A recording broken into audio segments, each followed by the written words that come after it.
Hey guys, welcome to Jain traders. पिछली video में ना हमने इकोनॉमिक को एनालाइज कर लिया है।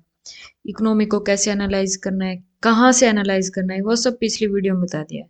फिर इकोनॉमी को एनालाइज करने के बाद हमने इंडस्ट्रीज को कैसे एनालाइज करना है, किस इंडस्ट्री को क्या क्या बेनिफिट है, या गवर्नमेंट क्या कौन सी इंडस्ट्री को आके लेके जाना चाहती है, या किसको कितना फंड दे रही है, ये सब भी ना हमने पिछली अपनी वीडियोस में कवर कर लिया है।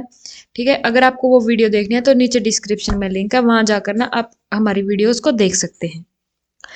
ठीक है, अब हमारा अगला टॉपिक है एनालाइज करना कंपनी को। भी कंपनी को कैसे एनालाइज करना चाहिए, क्या चीजें देखनी चाहिए, क्या नहीं। अच्छा, ये टॉपिक ना बहुत बड़ा है, तो ये ना एक वीडियो में तो कवर होने से रहा, हम धीरे धीरे इसको कवर करेंगे। ठीक है, सबसे पहला आता है कि नीड नीड क्यों है फाइनेंशियल स्टेटमेंट की।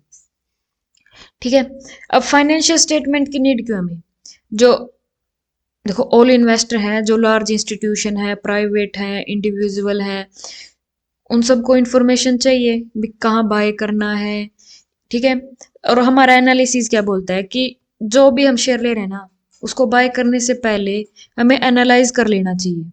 ठीक है, ऐसा ना हो कि हम उसको बाय कर चुके हैं और बाद में उसको एनालाइज कर रहे हैं कि वो शेयर हमारे लिए अच्छा है या नहीं, वो हमें प्रॉफिट दे सकता है या नहीं।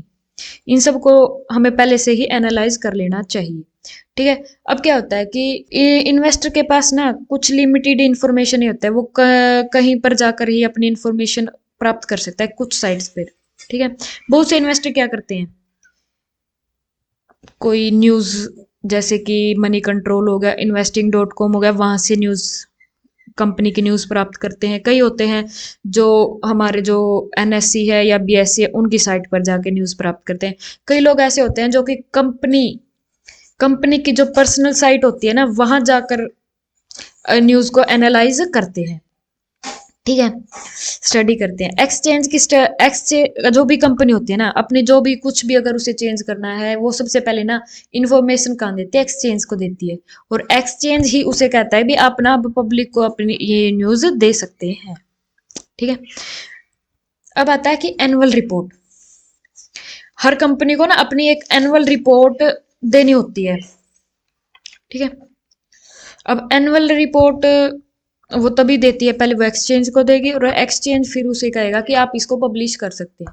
एनुअल रिपोर्ट में क्या होता है कि फ्यूचर में क्या करना चाहती है कंपनी, कंपनी को प्रॉफिट हुआ है या लॉस हुआ है, वो डिविडेंड दे रही है नहीं, ये सब ना एनुअल रिपोर्ट में बताती है कंपनी की हमारी एनुअल रिपोर्ट में ये है।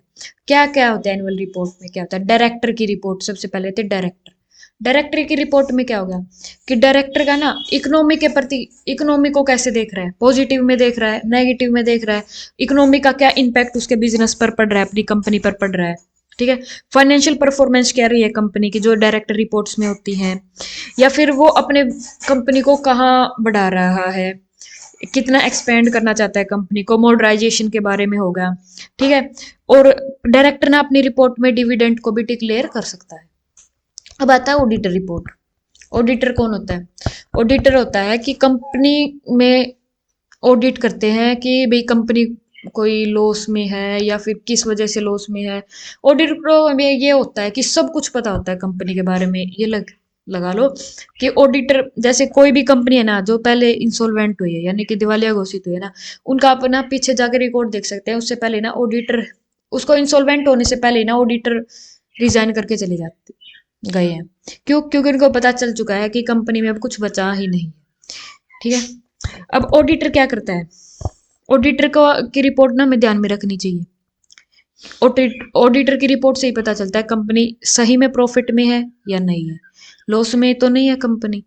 अच्छा, उसको किसी चीज के बारे में डाउट तो नहीं है, इस सब के बारे में हमें ऑडिटर रिपोर्ट से पता चलता है। अब आती है फाइनेंशियल रिपोर्ट। फाइनेंशियल रिपोर्ट या फिर बोल सकते हैं फाइनेंशियल स्टेटमेंट। इसमें क्या होता है, एक होगी बैलेंस शीट। फाइनेंशियल भी कंपनी की बैलेंस शीट क्या है, एसेट्स कितनी है कंपनी की, लाइबिलिटी कितनी है, इन सब के बारे में फाइनेंशियल बैलेंस शीट बताती है कि हमें कंपनी को कितना प्रॉफिट हो रहा है, कितना लॉस हो रहा है। ठीक है, इनकम स्टेटमेंट क्या है, कंपनी में की इनकम कितनी है, एक्सपेंडिचर कितने हैं कंपनी के, कितनी सेल्स हो रही है कंपनी की। ठीक है, अब होता है cash flow statement. Financial report में आता है कैश फ्लो स्टेटमेंट क्या होगा। कैश फ्लो स्टेटमेंट हो गया कि कंपनी के पास कैश है या नहीं है। अगर कंपनी के पास कैश है तभी तो वो आगे मतलब कैश तभी तो अपने लॉसेस को कवर करेगी, ठीक है। अब ये होता है schedule and notes of account, ठीक है। इसमें आता है सेक्रेटरियल ऑडिट हो गया, शेयर होल्डिंग का क्या पैटर्न है, शेयर होल्डिंग पैटर्न क्या हो गया, शेयर प्राइस डाटा क्या है भाई, at the end share price क्या चल रहा है, उस 5 साल पहले शेयर प्राइस क्या था, अब क्या शेयर प्राइस है, किसकी कितनी होल्डिंग है, ठीक है, ये सब है। और एक होता है भी डायरेक्टर्स को कुछ पैसा मिल रहा है या नहीं, डायरेक्टर सैलरी ले रहा है या नहीं, ठीक है। इन सब के बारे में हमें पता चलता है। अच्छा, बैलेंस शीट जो मैंने बोला था, बैलेंस शीट 2 टाइप के होते हैं। एक तो होती है टी शेप बैलेंस शीट, एक होती है हॉरिजॉन्टल बैलेंस शीट,